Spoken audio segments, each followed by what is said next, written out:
So take a look at Emily's eyes. Let's look at the shape first.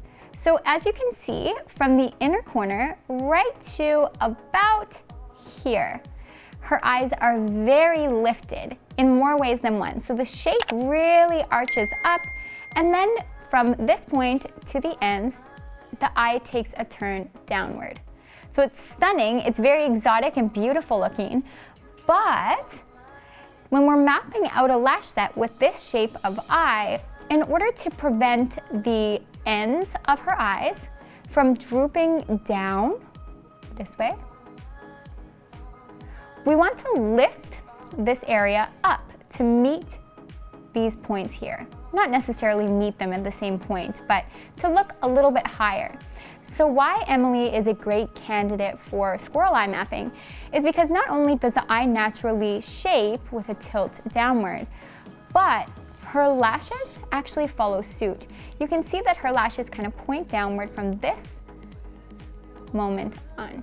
So even if Emily didn't have the downward facing lashes, we could still use a dramatic curl to lift everything up. So to lift all of these lashes up a little bit. But since she also has the lashes that tilt down, we're gonna really bring everything up by working with a more dramatic curl, which is gonna offer lift. So the more curl we use, the more lift we get. Lift meaning opening the eye up, not out. When we work with less curl, the eye looks a lot more sleek, and Emily already has that sleek finish to her eye. So we're not trying to do that, we're just trying to bring everything up and open. And she does have quite a bit of space between the lashes here and her eyebrow versus how much space she has between this area of her eye and her eyebrow. So we're really just balancing things out when we're doing a lash set. And Emily said she does not care what kind of lashes she gets, she's just happy to have them. So she's letting me work my own magic and do what I think would suit her. So that's what we're gonna do today. We're gonna work with a D-curl on the outer. So I'm just gonna make a mark where I want my D-curl to start. And we're gonna lift those up, and we're not gonna put as much attention on the inners and the middle of the eye. We're gonna put most of our attention out here. So this will be our emphasis area here, which is known as our squirrel or kitten mapping.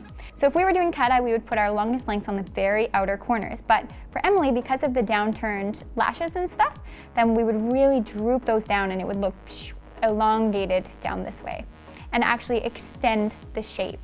But instead, by using a squirrel, everything's going to go up and out like this. And it's actually gonna match the arch of her eyebrow very nicely as well. So that's what I'm gonna be doing. So before I get started, I'm just going to take my little marker, and I am gonna use a Sharpie, but I promise you it comes off very easily. But if you feel uncomfortable, you can for sure use a whiteboard marker as well. It will come off pretty easy though, so if you need your markings for a while, I would suggest a Sharpie. I'm just gonna put a dot where her lashes start turning down. The reason why I'm doing this with the eye open is because if I start doing this with the eye closed, the pad will actually, close your eyes for a second. The pad will actually push everything up, so it'll always look like the lashes fall at the same level with the eyes closed. You can't see that arch at all with the eyes closed, or that they point down. So that's why we map out with the eyes open. And when I'm mapping someone like this, I just get them to look straight ahead, exactly like she's doing, and find my points for my emphasis area. And your emphasis area will always be your largest section. And your dots, they don't always have to look the exact same. So it's meant to remind you of the shape and style that you're going for. So you can make it completely unique to you so that you can remember exactly what you're going for. So in this area, this is where my longest lengths are gonna go. And then from there, on the corners, the outer corners, I'm gonna keep my dramatic curl, but I'm gonna really drop down my lengths. And I think that's gonna be really nice. So on the inner corner, I'm gonna work with a B curl into, actually, I think I'm gonna work with a B curl all the way until I start working with my D curl. And then I'm gonna blend them together. So I will show you how to do that as well. But that's really gonna bring attention away from this already lifted area and towards the outers. And I think that's just gonna be so pretty. And I will be doing a volume set on Emily today using all Pro Fans. And when I'm working with Pro Fans, I like to mix different dimensions in. Emily does have, close your eyes. Emily does have quite a few lashes, quite a lot of lashes, and they're fairly healthy. So she is a pretty good candidate for whatever type of lash that we want to give her. And I'm just gonna go through, I almost always use 3D Pro Fans in every set on the finer lashes, just so I don't have to really skip a lot of lashes along the way.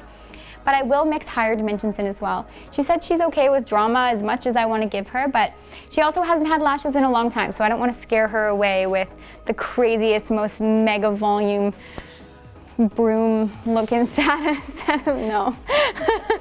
I don't want to scare her away from the lash world, so I'm gonna stick with, I think about 60 will be my highest dimension, and I'll probably use some 5D, some 4D, and some 3D. Honestly, mixing dimensions is the way to go, especially if you're working with Pro Fans. You do have to have a lot more on hand, but they're pretty awesome.